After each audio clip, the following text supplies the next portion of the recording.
सन 1971 में एक फिल्म आई थी आनंद नाम, इसमें से एक डायलॉग बहुत काफ़ी फेमस हुआ था, बाबू मोश आहे जिंदगी बड़ी होनी चाहिए लंबी नहीं। आणि आज मी त्यांच्या विषयावर बोलणार आहोत क्या जिनके बारे में मैं बताना चाहता हूँ। उनकी ज़िंदगी भी बड़ी लंबी नहीं थी, बड़ी थी, और मुझे ऐसा लगता है कि हर किसी की ज़िंदगी जो है वो बड़ी होनी चाहिए, लंबी नहीं होनी चाहिए। बिरसा मुंडा, जिन्होंने मुंडा जमाती के लिए नहीं तो पूरे आदिवासी समुदाय के लिए, आदिवासी जितने भी जनजाति है, भील, कोरकू, ये जितने भी भारतवर्ष में जहाँ कहीं भी फैले हुए हैं, उन सब के लिए उन्होंने अपना जो आंदोलन है वो चला था। उस आंदोलन का नाम था उल्गुलाल। अब 25 वर्ष की उम्र में हमें यह तय करने के लिए समय नहीं मिलता कि हमें क्या करना चाहिए। 25 वर्ष की उम्र तक हमारा लक्ष्य निर्धारण नहीं होता, लक्ष्य निर्धारित नहीं होता। उस उम्र में उन्होंने अपनी जिंदगी को जिया था, और केवल जिया नहीं था तो बहुत अच्छा खासा नाम कमाया था। तो ऐसे थे बिरसा मुंडा। हमें ऐसा लगता है कि जब हम अपने बारे में सोचते हैं तो खूबियों से ज़्यादा कमियों की तरफ ज़्यादा ध्यान देते हैं कि हमारे पास ये नहीं है, हमारे पास वो नहीं है, हमारे पास पैसा नहीं, हमारे पास अच्छी शिक्षा नहीं, अच्छे ड्रेस नहीं। लेकिन बिरसा मुंडा ने जब कदम संभाले थे तभी उन्होंने अपने दिमाग में ठान लिया था कि मुझे कुछ ऐसा करना है, और केवल मुझे अपने लिए नहीं तो मेरी ये जनजाति के लिए, मेरा ये जो समुदाय है, मेरे जो ये लोग हैं, इनके लिए कुछ ऐसा करना है कि जिसके कारण इनकी तरक्की हो जाए या इनकी उन्नति हो जाए, इनके जो दुख है वो कम हो जाए। तो बचपन से ही उनको पारिवारिक जब शिक्षा मिली तो उनकी परिस्थिति ऐसी थी, आदमी जो बनता है उसमें बहुत खासा जो मतलब बहुत जो ये मायने जो रखता है वो परिवेश रहता है। जिस परिवेश में आदमी रहता है उस परिवेश के हिसाब से वो बनता है। तो जब बिरसा मुंडा जब बड़े हुए और जब उनको शिक्षा के लिए भेजा गया, उस समय पे क्रिश्चियन मिशनरी स्कूल थे, अंग्रेजों का राज था, और अंग्रेजों का राज होने के कारण उनको क्रिश्चियन मिशनरी स्कूल में भेजा गया। उस समय पे जर्मन कुछ पादरी थे कि जो शिक्षा का काम वगैरह करते थे। तो उस समय में उन्होंने 2-4 वर्ग वगैरह पढ़ाई की। बाद में उन्होंने महज इस बात के लिए शिक्षा छोड़ दी क्योंकि उनको धर्म परिवर्तन करने के लिए कहा गया था कि उनको अपना हिंदू धर्म छोड़कर उनको क्रिश्चियन धर्म अपनाना था। तो उन्होंने धर्म छोड़ने की बजाय स्कूल छोड़ दी, और उनको ऐसा लगा कि भाई जो कुछ भी शिक्षा प्राप्त की वो बहुत कुछ हो गया। तो ऐसे सर्वसाधारण बालक थे, तो उनके मन में क्रांति का विचार जो है वो कैसे आया होगा, या क्रांति करने की जो भावना है, उलगुलाल, ये शब्द आप जब नेट पर वगैरह सर्च करोगे तो वहां पे आएगा महाविद्रोह, महान क्रांति। तो बिरसा मुंडा जी ने एक महान क्रांति की थी। तो ये महान क्रांति करने के विचार जो है वो उनमें किस तरह से आए, तो उनका जो परिवेश था, उनका जो वातावरण था, उस वातावरण से उन्हें ऐसा लगा कि ये जो हमारा समाज है ये दरिद्रता की गर्त में घुसता जा रहा है। यहाँ के लोग अंधविश्वासी हैं। आप लोगों ने देखा होगा कि आदिवासी लोग जो समुदाय जो है आज भी शिक्षा की सुविधा होने के बावजूद भी अंधविश्वास बहुत करते हैं वो लोग।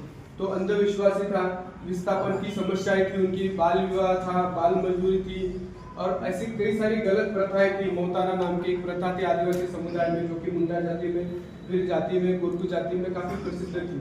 तो ऐसी प्रथाओं को वो नष्ट करना चाहते थे।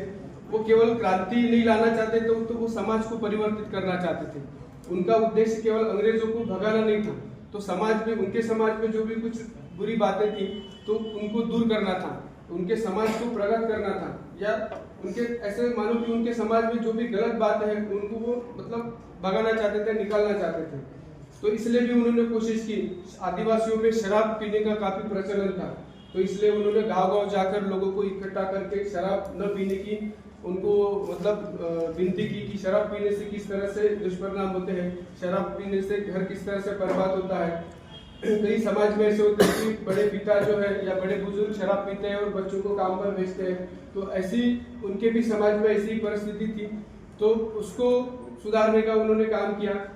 उसके बाद में बाल विवाह जो होते थे या फिर विस्थापन की जो समस्याएं थी, तो उसको भी उन्होंने दूर करने की कोशिश की। लेकिन उन्होंने ठोस कदम तब उठाए जब उनको ऐसा लगा कि उनका जो समुदाय है उनके साथ में कुछ जाति हो रही है, कुछ अन्याय हो रहा है। ऐसा जब उनको लगा तो उन्होंने उसके खिलाफ ठोस कदम उठाए। अंग्रेज तो दूर की बात थी, सबसे पहले उनको भारत में जो उनके खिलाफ जो लोग थे उनको निपटना था। जैसे ठाकुर है, महाजन है या फिर साहूकार है, उनको उनसे निपटना था, क्योंकि वो मतलब उनके ऊपर अत्याचार करते थे, जबरदस्ती मतलब टैक्स वगैरह वसूल करना। जब फसल नहीं होती है या अकाल पड़ जाता है, सूखा हो या गीला कोई भी हो, तो उस समय में भी उनसे टैक्स वसूला जाता था, तो उनके खिलाफ उनको लड़ना था। तो सबसे पहले उन्होंने जो ठाकुर है, साहूकार है, महाजन है, इनके खिलाफ उन्होंने आवाज उठाई। उसके बाद में आदिवासियों की एक सबसे बड़ी समस्या थी कि आदिवासियों का उनका जो गुलगुलाट या क्रांति जो थी उनकी, या जो उन्होंने आंदोलन छेड़ा था, उनका एक ब्रीद वाक्य था, जल, जंगल और जमीन। उनको जल चाहिए था, उनको जंगल चाहिए था, उनको जमीन था। आप लोगों ने सुना होगा या देखा होगा, आदिवासी जो है वो जंगलों में रहते हैं, वो सभ्य समाज की तरह अब तो काफी प्रगत हो गए, अब शहरों में भी रहते हैं, लेकिन अभी भी कुछ आदिवासी जातियां जो है कि आपको अंडमान निकोबार में वगैरह या कई बड़े या झारखंड जाओगे या और कहीं जाओगे, जैसे आसाम में भी डिब्रूगढ़ के आसपास कई सारी जनजातियां जो है तो वो जंगलों में देखने के लिए मिलती है। तो जंगलों पे जो उनका राज था तो वो खत्म कर दिया था अंग्रेज सरकार ने या ठाकुरों ने। जबरदस्ती जंगलों में रहने के लिए टैक्स लिया जाता था। जंगलों से अगर वो कुछ फल कंदमूल वगैरह निकालते हैं तो उनके ऊपर टैक्स लिया जाता था। उसके बाद में पेड़ पौधे जब वो काटते थे तो उनके ऊपर टैक्स लिया जाता था। उसके बाद में जब वो खेती योग्य जमीन बना देते, मतलब एक जंगल को काटकर खेती के लिए योग्य खेती योग्य जमीन बनाना ये बहुत बड़ी बात है, इसके लिए काफी मेहनत लगती है। तो उसको भी बनाने के बाद में अंग्रेज जो या ठाकुर साहूकार जो है तो वो उनकी फसल काट कर लेके जाते थे। मेहनत करे मुर्गा और अंडा खाए फकीर, ऐसा कुछ काम था। तो इसके कारण जो गरीब समाज है, आदिवासी समाज जो है, तो उनके ऊपर काफी अत्याचार हो रहा था, भुखमरी की समस्या उनके ऊपर आ रही थी। और इन सबके ऊपर भी एक समस्या थी, तो वो थी बेगार की समस्या। यानी उस समय में ऐसी बेगार की समस्या थी कि शासन के काम के लिए यानी सरकार के काम के लिए हर आदिवासियों को बेगार देना पड़ता था। वो बेगार 1 दिन के लिए होता था, 2 दिन के लिए होता था, महीने भर के लिए होता था। तो उस समय में उनको पैसे नहीं मिलते थे, उस काम के फ्री में काम करना होता था। अगर मैं घर का मुखिया हूँ और मुझे खेती के लिए काम करना है तो मैं अपनी खेती देखूंगा या बेगार करूंगा। अगर बेगार के पैसे नहीं मिलते तो मैं मुखिया होने के नाते मैं अपने परिवार का पालन कैसे करूंगा। तो इतनी सारी समस्याएं थी, एक को पूरे दे तो हजारों आ जाती है। तो ऐसी समस्याएं थी और ऐसी समस्याओं से प्रेरणा लेकर उन्होंने अपने मन में ठान लिया था कि जीवन में क्या करना है, यानी जीवन में कुछ ऐसा करना है जिससे हमारा समाज जो है वो प्रगत हो जाए या हमारी समाज की तरक्की हो जाए। तो इसलिए फिर उन्होंने आंदोलन किया और आंदोलन करके इतना ऐसा आंदोलन किया कि उन्होंने अंग्रेजों के नाक में दम कर दिया।